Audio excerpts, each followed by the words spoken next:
আলোর উৎসবে মেতেছে বাংলা। তারাপীঠ বাংলা জুড়ে কালী বন্দনা। আজ দীপান্বিতার পুজোয় তৈরি বাংলা। সতীপীঠ শক্তিপীঠে ভক্তির আরাধনা। তারাপীঠে হোম যজ্ঞ ভোগ নিবেদন।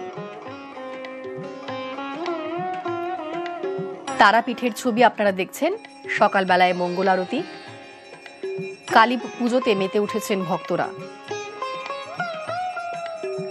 সকালে মঙ্গল আরতি, তারপর ভোগ নিবেদন। হোম যজ্ঞ ভোগ নিবেদন চলছে তারাপীঠে।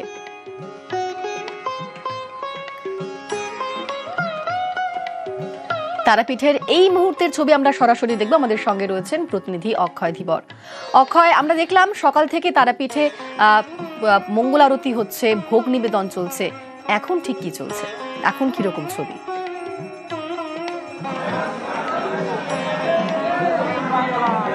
দেখো, তোমাকে আজ এই সকালের ছবিটা একটু দেখাবার চেষ্টা করব।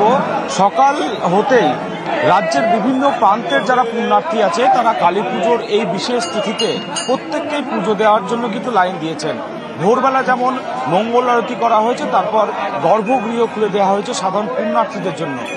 সকাল হতেই এবং বেলা বাড়ার সাথে সাথেই মূলত বলা যায় রাজ্যের বিভিন্ন প্রান্তের যারা পুণ্যার্থী এসছেন তারা কিন্তু মা তারাকে আজকের এই যে কালী পুজোর দিন, সেই দিন পুজো দিতে চাইছেন। এবং তারাপীঠে কালী পুজো মানে অন্য মাত্রা, তার কারণ মা তারাকে আজকে কালী রূপে আরাধনা করা হয়। সেই মতো রাত্রেবেলা নিশি পুজোর সময় মা তারাকে কালী রূপে আরাধনা করা হবে। এবং যারা ভক্ত আছে তারা বছরে অন্যান্য দিন যেমন পুজো দেন, তবে কালী পুজো, এই কালী পুজোর দিন তাদের কাছে অন্য মাত্রা।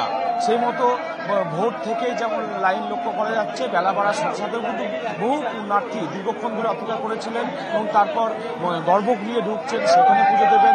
মা তারাকে দুপুরে বিশেষ যে অন্নভোগ, সেই অন্নভোগ নিবেদন করা হবে। সেই অন্নভোগে থাকবে পোলাও, সাদা ভাত, 5 রকম ভাজা, বলিদানে মাংস, এই সমস্ত দিয়ে অন্নভোগ নিবেদন করা হবে। এবং সন্ধ্যেবেলা যে সন্ধ্যা আরতি, অমাবস্যা শুরু হওয়ার পর যে সন্ধ্যা আরতি, সেই সন্ধ্যা আরতি নিবেদন করা হবে। এবং রাত্রেবেলা যে নিশি পুজো, সেই নিশি পুজোর সময় মা তারাকে তারা অঙ্গে কালীর আরাধনা করা হবে। এই মুহূর্তে আমাদের সাথে কিছু পুণ্যার্থী আছে, একটু কথা বলে নেবো। মানে আজকে তো কালী পুজো, কালী পুজোর দিনকে কি মায়ের কাছে আসা? হ্যাঁ, কালী পুজোতে তারাপীঠে এসে মায়ের দর্শন পাবো, মায়ের আজকের দিনে মাকে দেখবো, পুজো দেব, এই মনস্কামনা নিয়েই মায়ের কাছে আসা তারাপীঠে। আর সকাল সকাল পুজো দিয়ে মায়েরকে জানাবো নিজের মনের যা কথা। এই কারণেই তারাপীঠে আসা আজকে।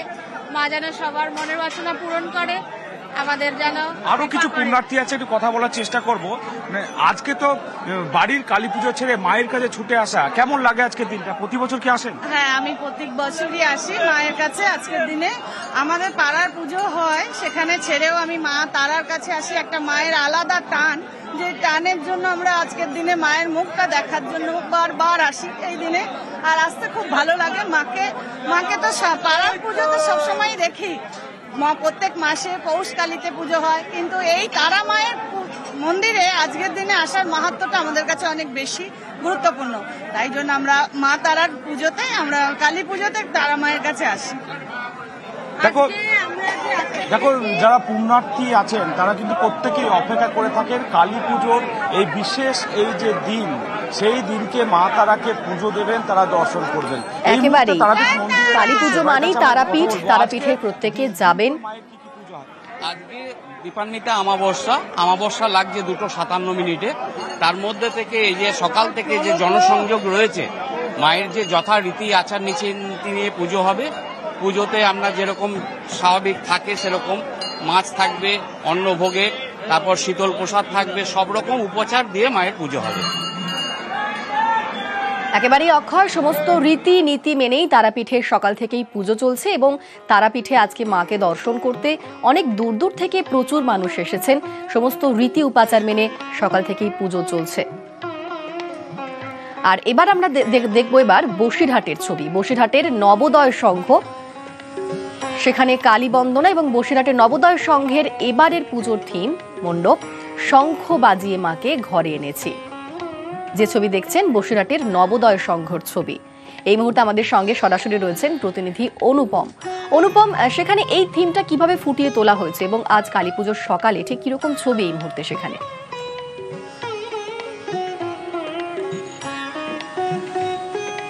দেখো এই যে আজ কালী পুজো আর এই যে বসিরহাটের যে নবোদয় সংঘ, এই নবোদয় সংঘ কিন্তু প্রতি বছরই তাদের মণ্ডপ এবং প্রতিমার মধ্যে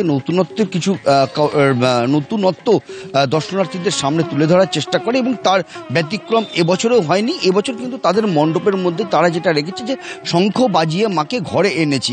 মূলত এই যে শিল্পী এই মণ্ডপটি তৈরি করেছে, সেই শিল্পীর যেটা দাবি যে রাজ্যের মুখ্যমন্ত্রী মমতা বন্দ্যোপাধ্যায়ের যে লক্ষ্মীর ভাণ্ডার, সেই লক্ষ্মীর ভাণ্ডার প্রকল্পের আদলেই এই যে শঙ্খ বাজিয়ে মাকে ঘরে এনেছি, এর মধ্যে দিয়ে তাকে তুলে ধরা হয়েছে যে লক্ষ্মীর ভাণ্ডার যেমন লক্ষ্মীর একটা রূপ, সেরকম শঙ্খ বাজিয়ে মাকে যেমন মুখ্যমন্ত্রীর হাত ধরেই যেহেতু লক্ষ্মীর ভাণ্ডার আমাদের রাজ্যে ঢুকেছে, ঠিক সেই কারণেই শঙ্খ বাজিয়ে মাকে ঘরে এনেছি এইটা আর কি প্রকাশ করার চেষ্টা করেছে উদ্যোক্তারা। এবং এই যে মণ্ডপ এবং এই যে প্রতিমা ইতিমধ্যেই কিন্তু দর্শনার্থীদের মন কেড়েছে এবং আমরা গতকাল থেকেই কিন্তু দেখেছি যে দর্শনার্থীদের ঢল নেমেছে এখানে। একেবারে এই সুন্দর মণ্ডপ সজ্জা এবং প্রতিমা দর্শনার্থীদের মন কেড়েছে। ধন্যবাদ তোমায়। আর এবার চলুন দক্ষিণেশ্বরের ছবি দেখি। কালী পুজো বললেই অবশ্যই যেখানে যাওয়ার কথা প্রত্যেকের মাথায় আসে তা হচ্ছে দক্ষিণেশ্বর। দক্ষিণেশ্বরে কালী বন্দনা, মা ভবতারিণীর পুজো উপলক্ষে সকাল থেকেই ভক্তের ভিড়।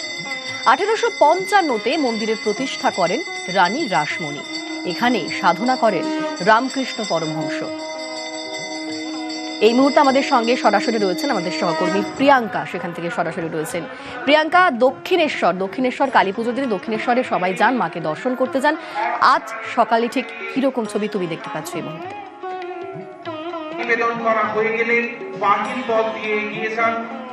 একেবারে অনিন্দিতা, তুমি যেমনটা বললে যে 1855 খ্রিস্টাব্দে তৈরি হয়েছে দক্ষিণেশ্বর কালী মন্দির। প্রতিষ্ঠা করেছিলেন লোকমাতা রানী রাসমণি এবং এখানেই সাধনা দর্শন করেছেন ঠাকুর শ্রী শ্রী রামকৃষ্ণ পরমহংস। ভোর 5টা থেকে মূলদ্বার খুলে দেওয়া হয় দর্শনার্থী ভক্তদের জন্য এবং এখনো যতটা বেলা বাড়ছে ভিড়টাও ঠিক ততটাই বাড়ছে। লম্বা লাইন আগেও দেখাচ্ছিলাম। দর্শকদের যে দর্শনার্থীরা, পুণ্যার্থীরা, তারা দূর দূরান্ত থেকে এসেছেন, ভিন রাজ্য থেকেও কেউ কেউ এসেছেন মায়ের দর্শন পাওয়ার জন্য। হয়তো সবাই পুষ্পাঞ্জলি দেবেন না, কিন্তু মাতৃ দর্শন পাওয়ার জন্য দূর দূরান্ত থেকে দর্শনার্থীরা এসেছেন। আমি কথা বলে নেব, অনেকেই এসেছেন। কোথা থেকে আসা হয়েছে? সোদপুর। প্রত্যেক বছর আসা হয়? কোথা থেকে আসা হয়েছে? রাজারহাট। প্রতি বছর কি রাজারহাটে এই কালী পুজোর দিন আসা হয়? কিসের টানে আসা হয়? এমনি আসি আমি প্রতি মাসেই।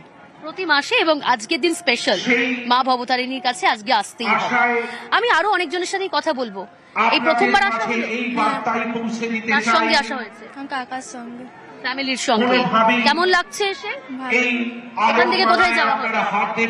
এখান থেকে উপোস করে মায়ের পুজো দেওয়া হচ্ছে নাকি এমনি এখন ঘোরা মায়ের দর্শন পাওয়ার জন্য? অর্থাৎ বোঝাই যাচ্ছে 8 থেকে 80 অনেকেই এখানে এসেছেন। এবং আমি যেমনটা বলছিলাম যে আজ কালী পুজোর দিন, দীপান্বিতা অমাবস্যায় এই মা ভবতারিণীর মন্দিরে আসার জন্য দূর দূরান্ত থেকে ভক্তরা আসেন। শুধুমাত্র পুণ্য লাভের জন্য নয়, কোথাও যেন মা সন্তানের যে আত্মিক সম্পর্ক, যে টান, সেই টানেই বোধ হয় মানুষ, দর্শনার্থীরা, দর্শকরা, ভক্তরা তারা কিন্তু আসেন এখানে। আমি আবারও কথা বলার চেষ্টা করব। অনেকেই এসেছেন এবং লম্বা লাইন, বুঝতেই পারছো, ছাতা মাথায় লাইন দিয়েছেন অনেকে। কোথা থেকে আসা হয়েছে? বেলেঘাটা। বেলেঘাটা। প্রত্যেক বছর আসা হয়? হ্যাঁ, এর আগে বছর আমার মা এক্সপায়ার হয়েছিল, তাই তো এবার আসছি এবছর। বোঝাই যাচ্ছে যে প্রত্যেক বছরই অনেকেই আসেন এবং এই লাইন দিয়েই তারা গুটি গুটি পায়ে এগিয়ে যাচ্ছেন মূল মন্দিরের দিকে। দেখো, পুজো, বিশেষ পুজো যেটা হবে সেটা রাত্রি 10টার পর থেকে এবং ভোগ আরতি, ভোগ অর্পণ করা হবে মাকে দুপুর 1টার পর। দুপুর 1টার কিছু আগে বন্ধ রাখা হবে, সেই সময় কিন্তু মায়ের পুজো দেওয়া যাবে না। তবে হ্যাঁ, এখনো তিথি শুরু হয়নি। অমাবস্যা তিথিতে বিশেষ পুজো যেটা হয় দক্ষিণেশ্বর মন্দিরে, সেটা রাত্রিবেলায় 10টার পর থেকে কিন্তু শুরু হবে এবং যা যা রীতিনীতি রয়েছে সেই রীতিনীতি মেনেই কিন্তু মায়ের পুজো অর্চনা করা হবে। এবং সকাল থেকে যেমনটা বলছিলাম যে ভোর 5টা থেকে আজ মাকে দর্শন করতে, মাকে দেখতে, মায়ের টানে প্রচুর দূর দূর থেকে অনেকে এসেছেন এবং তারই সঙ্গে রীতি মেনে সকাল থেকেই পুজো আর্চা চলছে দক্ষিণেশ্বরে। আমরা সেই ছবি দেখলাম। আর এবার দেখাবো একটু ঠনঠনিয়ার ছবি। মা কালীর আরাধনা, সকাল থেকে ঠনঠনিয়ায় ভক্তের ভিড়। 322 বছরের ঠনঠনিয়া মা সিদ্ধেশ্বরী কালীর পুজো। ভোরেই মঙ্গল আরতি, সকালে নানাবিধ উপকরণ দিয়ে নৈবেদ্য সহযোগে পুজো, আর বেলাতে মৎস্য সহ অন্য ভোগের আয়োজন। সকাল থেকেই সেখানেও ভক্তের ভিড়। আমাদের সঙ্গে এই মুহূর্তে সরাসরি রয়েছেন প্রতিনিধি সুদীপ্ত। সুদীপ্ত, তুমি যেখানে রয়েছো, সেই পুজো তো এত পুরনো একটা পুজো, এবং অবশ্যই সেই পুজো দেখতে প্রচুর দূর দূর থেকে প্রচুর মানুষ আসেন। সকাল থেকে ঠিক কিরকম উপাচার চলছে, কি কি রীতিনীতি রয়েছে এই পুজোতে? দেখো অনিন্দিতা, যে পুজো শুরু করেছিলেন উদয়নারায়ণ ব্রহ্মচারী নামে এক তন্ত্র সাধক, সেই তন্ত্র সাধক যখন পঞ্চমুণ্ডির আসন গড়ে মাটির মূর্তি দিয়ে পুজো শুরু করলেন, সেই তন্ত্র সাধকই আবার শঙ্কর ঘোষকে দিয়ে গেলেন পুজোর দায়ভার, এবং ঘোষ পরিবার এই পুজো কিন্তু 322 বছর ধরে করে আসছে। তুমি যেমনটা বললে যে ঐতিহ্য রয়েছে, কিংবদন্তি রয়েছে, এবং বহু মানুষ দূর দূরান্ত থেকে তারা কিন্তু এই পুজোতে প্রতি বছর আসেন, এবং এই ভক্ত সমাগম কিন্তু দেখা যাচ্ছে। তোমায় একটু দেখানোর চেষ্টা করব, ঠিক মায়ের পাশে শ্রীরামকৃষ্ণ পরমহংসদেবের একটি মূর্তিও রয়েছে। কেন রয়েছে তার কারণ, এখানে গদাধর চট্টোপাধ্যায় তিনি মাকে গান শুনিয়ে যেতেন। যখন তিনি রামকৃষ্ণ হলেন তখনও তিনি আসতেন এবং মাকে পুজো করতেন, এবং সেই কারণেই তার একটি মূর্তিও কিন্তু রাখা রয়েছে, একটি কাটআউটও রাখা রয়েছে। এবং ঠাকুরের যে বিশেষত্ব একটু দেখানোর চেষ্টা করব। দেখো, মহাকাল এখানে কোনাকুনিভাবে শুয়ে রয়েছেন, এবং একই সঙ্গে মায়ের যে পা অর্থাৎ বাঁ পা একেবারে পূর্ব দিকে এবং ডান পা পশ্চিম দিকে একটু কোনাকুনি করে বিস্তৃত রয়েছে। তোমাকে একবার এই একটা জিনিস দেখানোর চেষ্টা করি যে বহু মানুষ তারা এখন এই মুহূর্তে পুজোর জন্য এসে বসে রয়েছেন, তাদের সঙ্গে কথা বলার চেষ্টা করব। কোথা থেকে এসছেন? ফুলবাগান। কীরকম লাগে, প্রতি বছর আসেন? কীরকম লাগছে আজকে? ভালো লাগছে। আপনি কোথা থেকে এসছেন? ফুলবাগান। কীরকম লাগছে? খুব ভালো লাগে, খুব শান্তি লাগে।